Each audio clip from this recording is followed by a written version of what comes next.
लखीसराय में कितना तब्दीली आया, चेंज आया, परिवर्तन आया।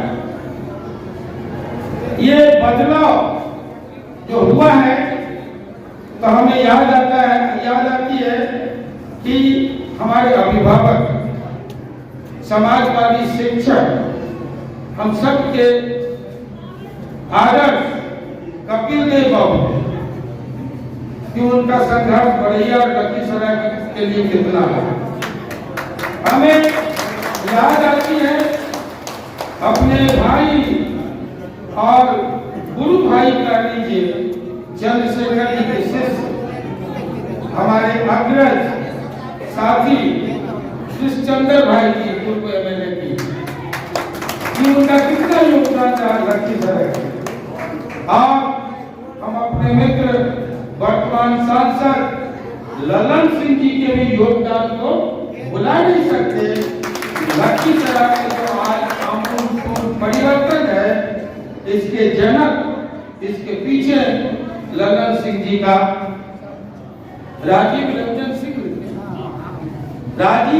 सिंह वर्तमान सांसद हमारे मित्र, हम तो ललन जी के नाम से जानते हैं, 74 आंदोलन से हमारे मित्र रहे हैं, तो उनका कितना योगदान है हम नहीं भुला सकते।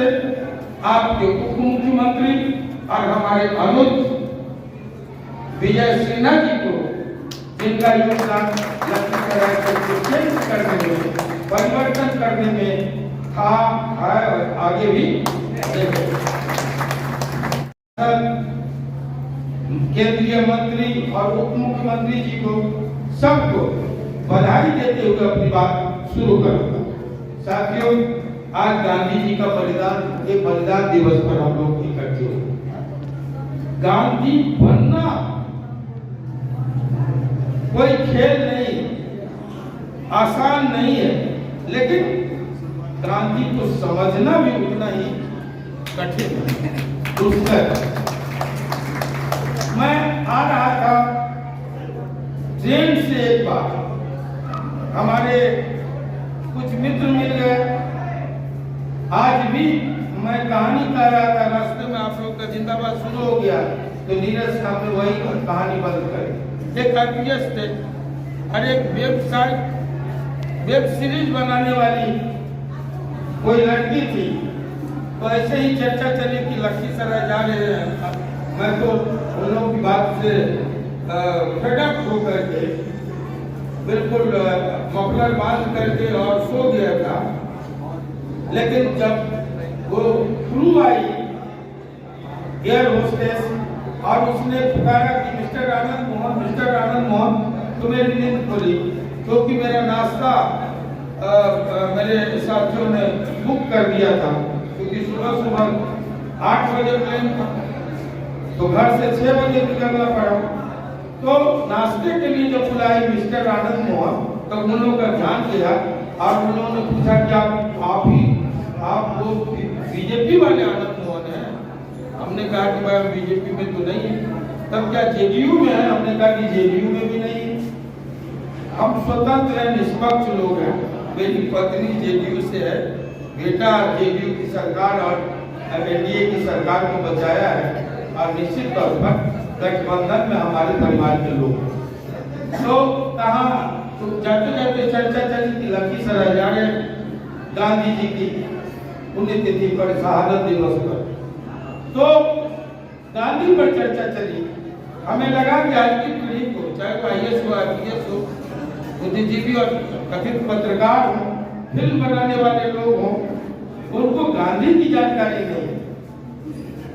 इसके पहले एक बार जेल में मैं एक संगोष्ठी बुलाया गांधी जयंती पर। कम्युनिस्ट साथी हमारे थे, उन्होंने कहा कि ये गाना अध्यक्ष का संचालन दे दिए थे हम लोग, अध्यक्ष का, सुप्रिंटेंडेंट का काम, नॉन पॉलिटिकल लोग कहते चरखा से आजादी नहीं है। मैं भी मानता हूँ कि सिर्फ चरखा से आजादी नहीं है, लेकिन ये कहना कि चरखा से आजादी नहीं आई, ये मुकम्मल झूठ है। इस देश की आजादी में 90% अगर किसी एक व्यक्ति का योगदान है, वो महात्मा गांधी। इसको जो इनकार करेगा वो कृतज्ञ होगा, मैं ऐसा मानता हूं। लोग बड़ी गर्व से सीना चौड़ा करके कहते हैं मैं स्वतंत्रता सेनानी परिवार से। मुझे भी फख्र है, हमारे 6 परिजनों ने, पुरखों ने देश की आजादी के लिए कुर्बानियां दी साथियों।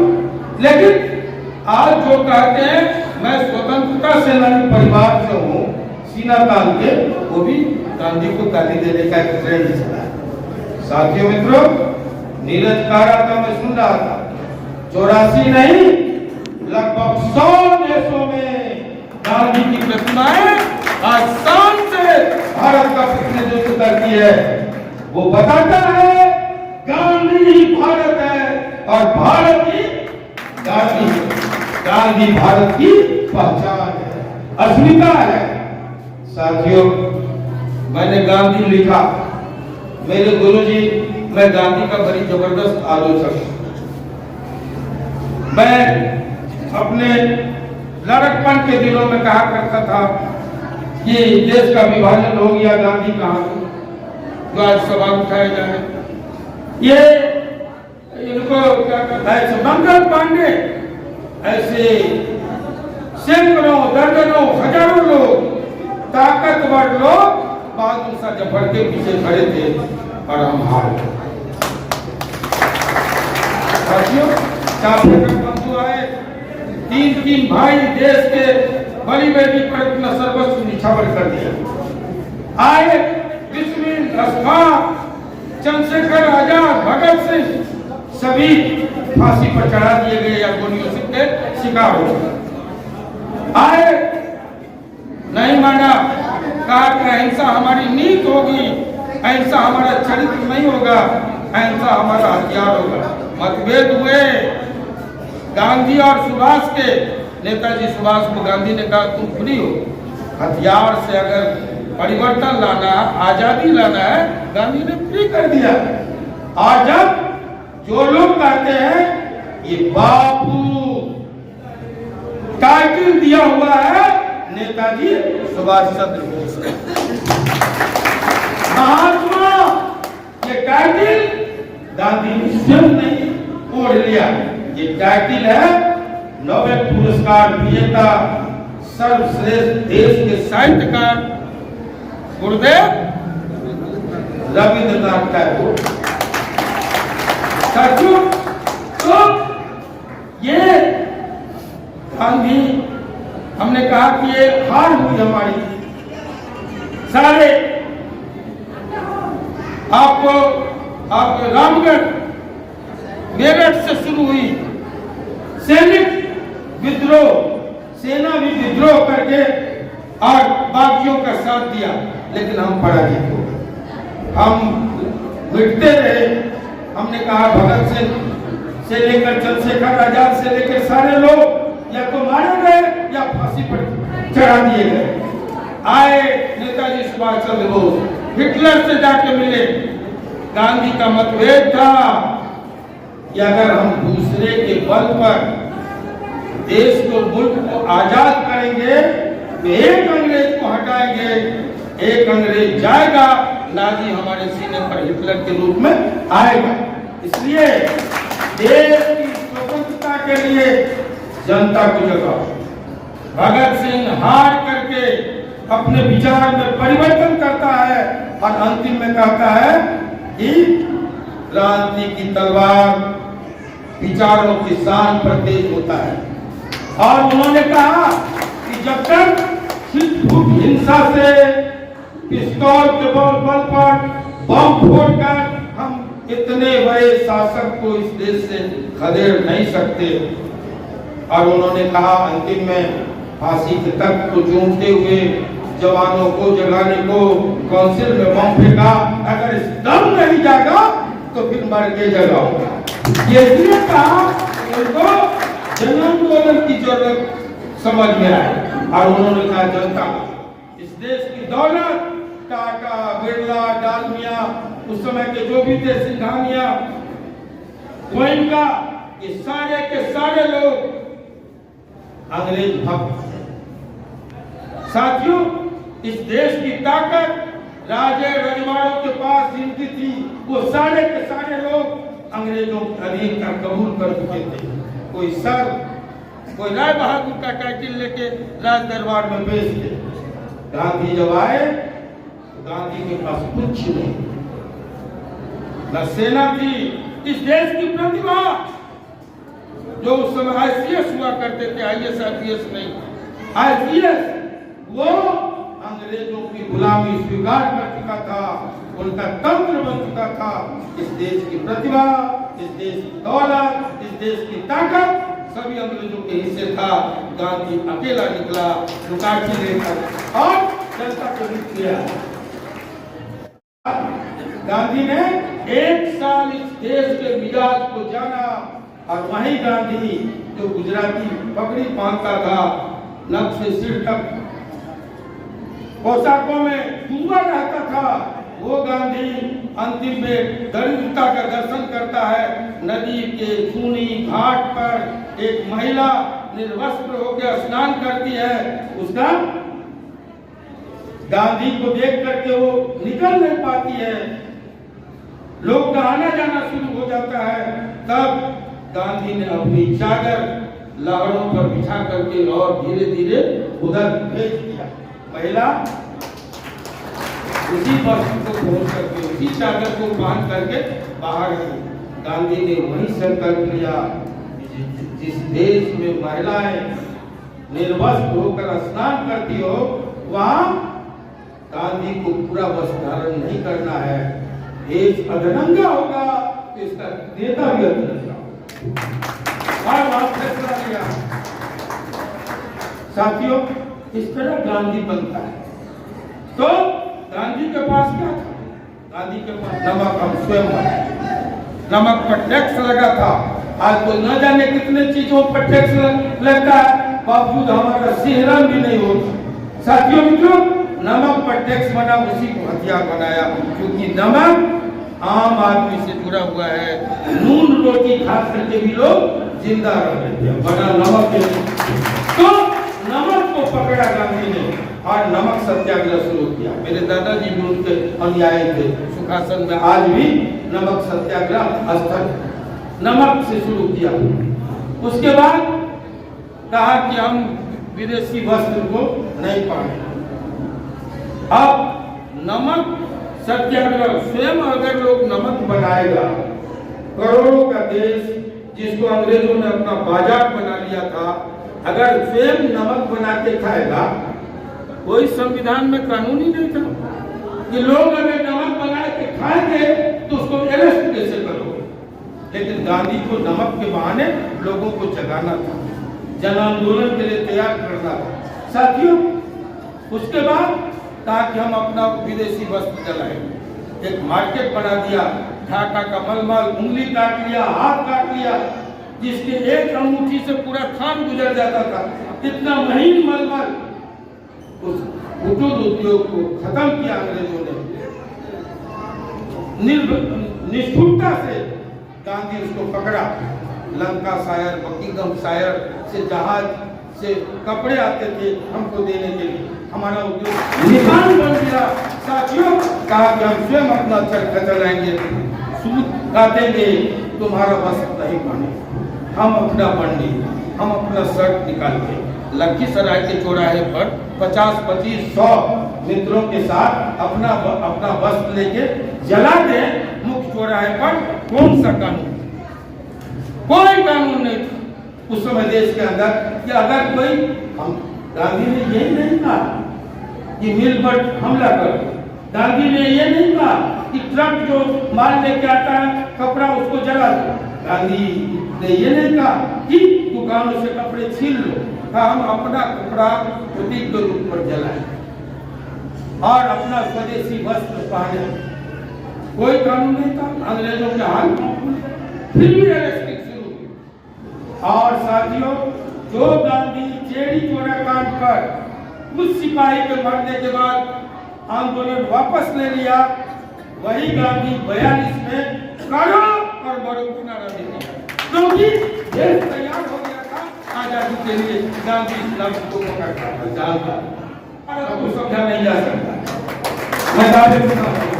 इसलिए साथियों, तब मैंने कहा कि तब धीरे धीरे जेल को खेल में परिवर्तित कर दिया गांधी ने, जेल का भय समाप्त कर दिया। कहा न जुल्म सहेंगे न जुल्म करेंगे। लोग कहते हैं अहिंसा तो कैद था, अहिंसा बहादुरों का अस्त्र है। किसी को एक थप्पड़ मार देना और उसके बदले 2 थप्पड़ दे देना, खा लेना, या एक थप्पड़ खाने के बाद 2 थप्पड़ मार देना बहुत आसान है। लेकिन कोई यहाँ मंच से उतरे और गांधी को थप्पड़ मार, आपको थप्पड़ मार दे, उस गुस्से को पी जाना बहादुरी का। मैं धन्यवाद देता हूँ। कोई बचकाना व्यक्ति मुख्यमंत्री जी पर हाथ चला दिया, मैं जेल में था, मैं देख रहा, मेरा बहुत विरोध रहा मुख्यमंत्री जी से। मैं मानता था कि मेरे जेल का वो कारण है, वजह है। बावजूद इसके मैं आज भी मानता हूं कि गांधी के राह पर, बाबा साहब अंबेडकर के राह पर, कर्पूरी ठाकुर के राह पर अगर कोई व्यक्ति चल रहा है इस देश में, उस व्यक्ति का नाम नीतीश कुमार। ये शराबबंदी क्या है? गांधी ने कहा था इस मुल्क को अगर गिरवी रख करके भी देश चलाना होगा तो अगर मैं एक दिन के लिए डिक्टेटर बन जाऊं तो शराब को सबसे पहले बंद। नीतीश कुमार पारिवारिक सामंजस्य सौहार्द बढ़ा है, एक्सीडेंट रुका है, ये हर्ष फायरिंग रुकी है, दुर्घटनाएं रुकी है, ये सब जो भी कहते हैं, लेकिन चारों तरफ अगर बार्डर खुला है इसको तो फेल होना है। लेकिन ये हिम्मत की बात है, गांधी के रास्ते पर चलना आसान है। दलित, ये पिछड़े, अति पिछड़े, अगर आज पंचायती राज में वार्ड कमिश्नर से लेकर जिला परिषद तक सरपंच और मुखिया बन रहे हैं तो ये नीतीश कुमार के देन। अगर आधी आबादी को, हमने कहा था मेरा तो हाथ कटा, मैं एक ही पार्टी में था और हमने कहा था सदन में आधी आबादी को आधा हक दो। इसी सवाल पर मेरे हाथ कटे थे, मेरे सर फटे थे, मार्शल आर्ट हुआ था राजनारायण जी के बाद 36 वर्षों के बाद, और लवली आनंद की गिरफ्तारी हुई थी। पर्चा जैसे भगत सिंह ने बम फेंका था, गिरफ्तार हुए थे, उसी तरह लवली आनंद की महिला विरोधी सदन मुर्दाबाद करके आधी आबादी को आधा हम लोग दर्शक दीर्घा से, वो उस समय एमएलए थी, हम एमपी थे, पर्चा फेंक करके अरेस्ट हुई थी और उनको 48 घंटे की सजा हुई। स्पीकर ने सजा दी थी, महिला सांसदों की पहल पर उनको 12 घंटे के बाद रिहा कर। साथियों ये, लेकिन उसी दिन हमने नीतीश जी से कहा था कि अगर हम लोग की बिहार में सरकार होगी आधी आबादी को आधा हक मिलेगा, देना चाहिए। और नीतीश जी निश्चय को, संकल्प को पूरा किए, हम उनको बधाई देते हैं, हम उनको शुभकामना देते हैं। साथियों तो ये और इन कार्यों के लिए शराबबंदी, आधी आबादी को आधा आरक्षण, लड़कियों को शिक्षा के क्षेत्र में आगे लाना, पैदा होने से लेकर मृत्यु तक महिला सशक्तिकरण के लिए ठोस कार्य करना, इसके लिए मैं इस पूरी सभा से के माध्यम से मांग करता हूं कि नीतीश जी को नोबेल पुरस्कार मिले। साथियों ये कोई चमचागिरी नहीं है, आनंद मोहन को कुछ लेना देना नहीं है, हम ये सच कह रहे हैं, हमको किसी सरकार से भीख की उम्मीद नहीं है, ये आशा नहीं रखते हम साथियों। लेकिन ये सच है, नीतीश कुमार ने जो कुछ किया अति पिछड़ों के लिए, गरीबों के लिए, क्या होता है, हमने कहा साथियों जहां अंबेडकर जी रुक गए, जहां कर्पूरी जी रुक गए, वहां से बीपी सिंह खड़े हुए और बीपी सिंह से भी 4 कदम आगे चले गए, नीतीश कुमार इसको मारना पड़े। इसलिए इस इंसान को, दलितों, पिछड़ों को समझना चाहिए, मानना चाहिए, ये मेरा आग्रह है। साथियों, गांधी की बात हम कर रहे थे, ग्रसित मानवता के त्राण के लिए कोई मर्यादा पुरुषोत्तम राम का कर्म होता है। 5000 साल गुजरता है तो इस उद्घोषणा के साथ यदा यदा ही धर्मस्य ग्लानिर्भवति भारत अभ्युत्थानम् अधर्मस्य तदात्मानं सृजाम्यहम्। साथियों, इस घोषणा के साथ कोई फैसला 2500 साल गुजरता है, सबका बराबरी का पैगाम लेकर, दया का, प्रेम का संदेश लेकर कोई महात्मा बुद्ध, करुणा का संदेश लेकर कोई महावीर आते। 1500 साल गुजरता है तो कोई ईसा मसीह और मोहम्मद आते हैं, और उसी तरह जब 1000 साल गुजरता है तब कोई मार्क्स और महात्मा गांधी आते हैं।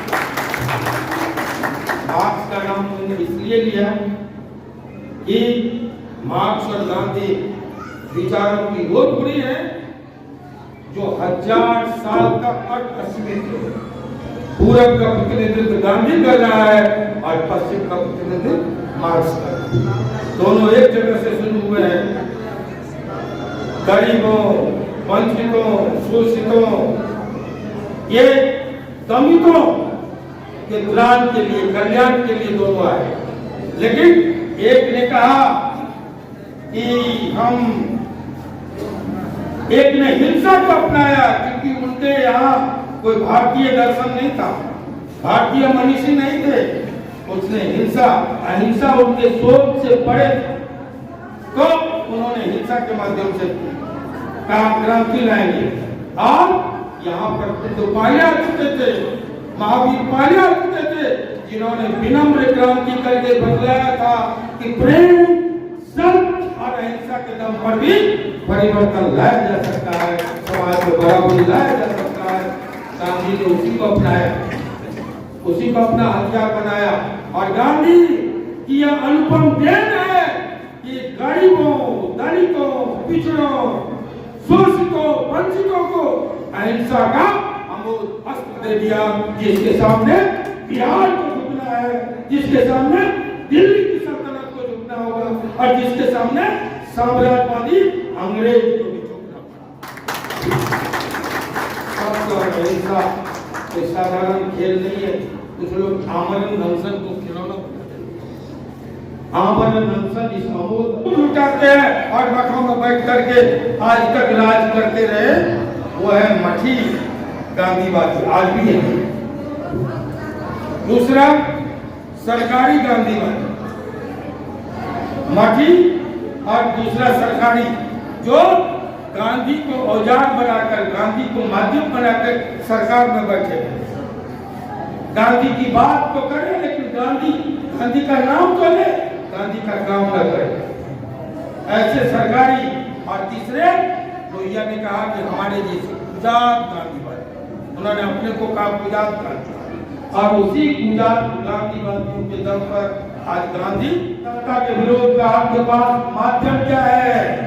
वो भी करेगा सत्याग्रह, वो भी करेगा धरना, वो भी करेगा प्रदर्शन, वो भी करेगा अनशन। ये किसकी देन है?